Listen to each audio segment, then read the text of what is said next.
Hey everyone, and welcome back. I'm finally here with the promised video of the pistol build review, which is actually not a pistol build because I am clearly spec'd for a hybrid build of rifles and pistols. Don't ask me or, don't start judging me because I just like using multiple types of weapons on one character. Anyway, what I'm trying to say is that I was trying to make it so that this build can work without using sneak per cards. And my sort of genius solution was a armor set that you can see on me right now, which is the Torn Armor set. Because I naively thought that this set would, with the, harder to detect while sneaking bonus effect, would actually match with about at least 2 ranks of sneak perks. But sadly no, it's actually just as strong as if one of my armor pieces had the harder to detect while sneaking tertiary effect, which is really underwhelming because actually my previous armor set had 3 of those, which means that I'm actually reducing my sneaking effectiveness right now.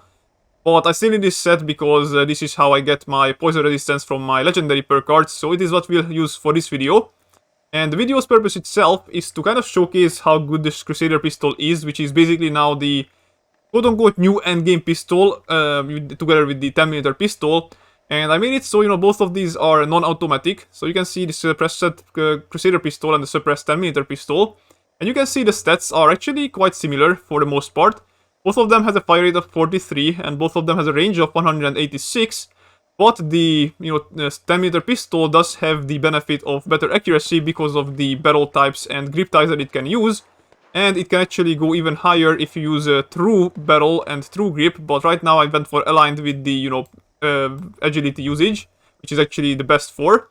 The Crusader Pistol does not have the benefit of this, it's just the normal long barrel, and there is no grip upgrades. And one other thing it's missing out on is the magazine types, because it can only use a bigger magazine, but it does not get any armor penetration bonuses, unlike the 10mm pistol, which does have the stinging magazine on right now, which does give it some armor penetration. So now when you look at the damage, you will see that despite the 10mm pistol being lower, it actually isn't gonna be full story because of the added armor penetration onto it. So right now let's go and compare how they actually do, and once we are done with that, I'm gonna showcase my newest addition to the collection, which is a anti-armor Morvet's critical shot Crusader Pistol, which is actually a decent roll. And this is kind of, fixing the issue with the Crusader Pistol of not having a armor-piercing magazine. So, with that in mind, let's jump into it and start shooting things, see how they do. Okay, so just to go over the perks again, I pretty much have all the damage increasing perks for pistols. You can see that I have Tank Killer, which now actually affects pistols too with 36% armor penetration. I have all of the Gunslinger perks as well as Bloody Mess. So, I'm not using any Adrenaline because I want my damage to be consistent, but all the damage increasing perks are here. And I cannot sneak during my testing because I do have 4th rank of follow through, so I need to just keep not sneaking. And because of this reason, I'm gonna be using my Swan, which is not Swan but an Impostor, as my test subject. And you will see that he has 200 energy resistance. Apparently no cryo resistance, but 100 acid resistance and 160 damage resistance.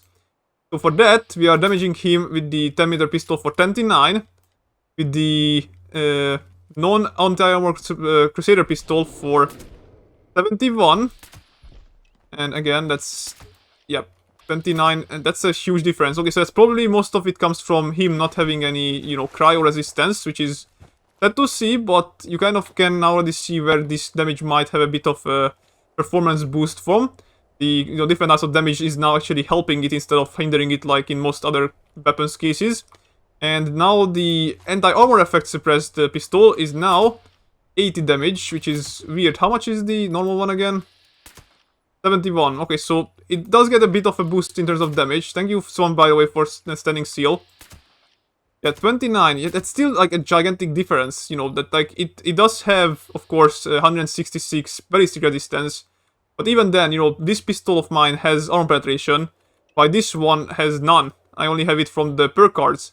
So having this much damage is actually quite impressive from it, and then having it boosted even further with the anti-armor effect, it just makes it very, very potent. I mean, how much is that? Like, almost 3 times the damage of the 10mm pistol? Yes.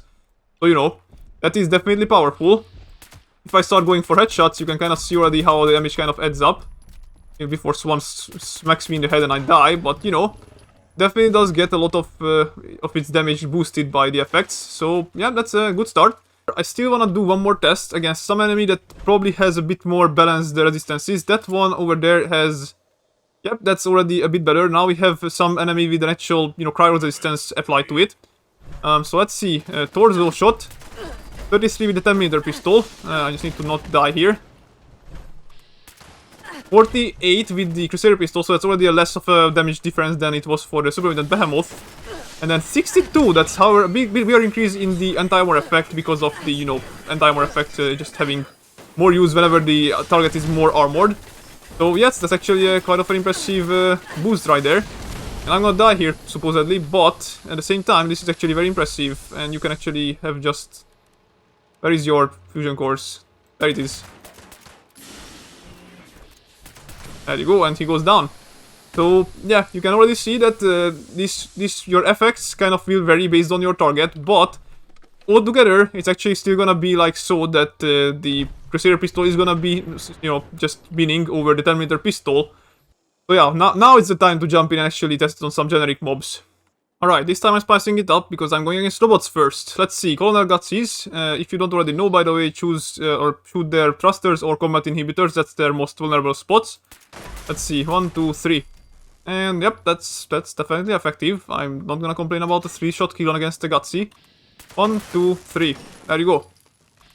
1, 2, 3, 4. Robobrains are actually tanky bastards.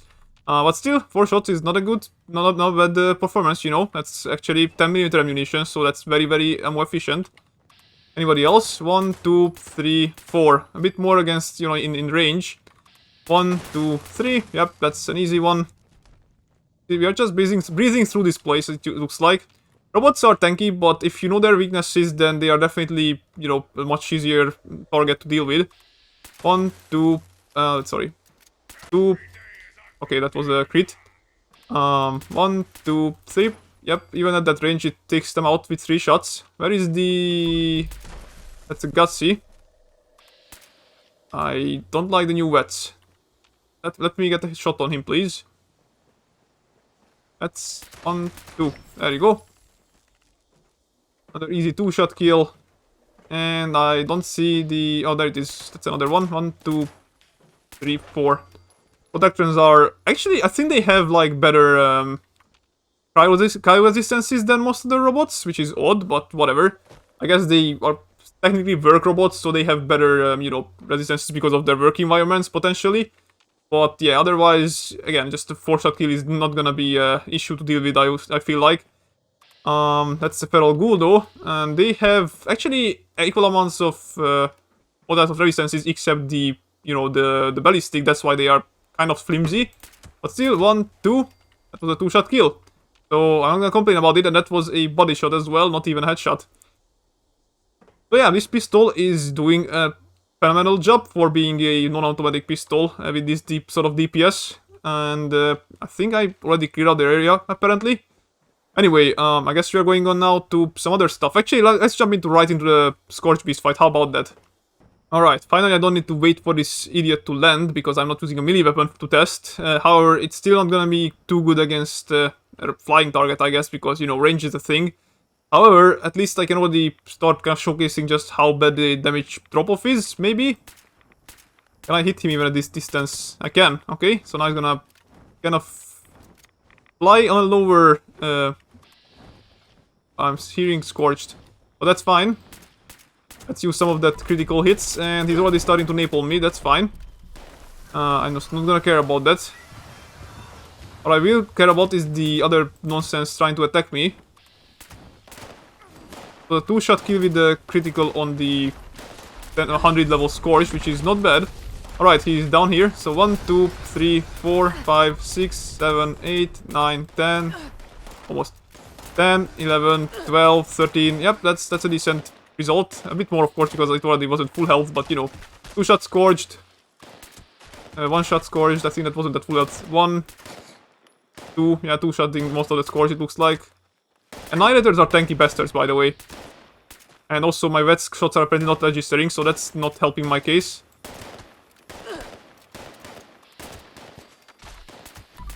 There you go. But yeah, I mean, even the damage, fall off is actually not that bad compared to most other pistols that I see.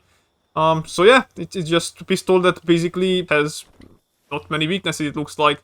Again, the only sort of bad side is that you cannot make it automatic, which I'm hoping Gladys will remedy at some point, but for now this is very much a good pistol, and I didn't think I would say this, but it was almost worth the grind, so yeah, I mean, it also looks cool. I mean, just look at this thing. It looks fucking stunning. Anyway, I think that's gonna wrap this review up. I mean, there's not much else for me to say. It's just a really good weapon, and I'm glad that the pistol builds get a little bit stronger stuff to play around with, and except, of course, the Gauss pistol, but that one needs charging, so that's a bit of a different playstyle that's requiring. Anyway, thank you very much for watching, and I see you next one. Goodbye, everyone.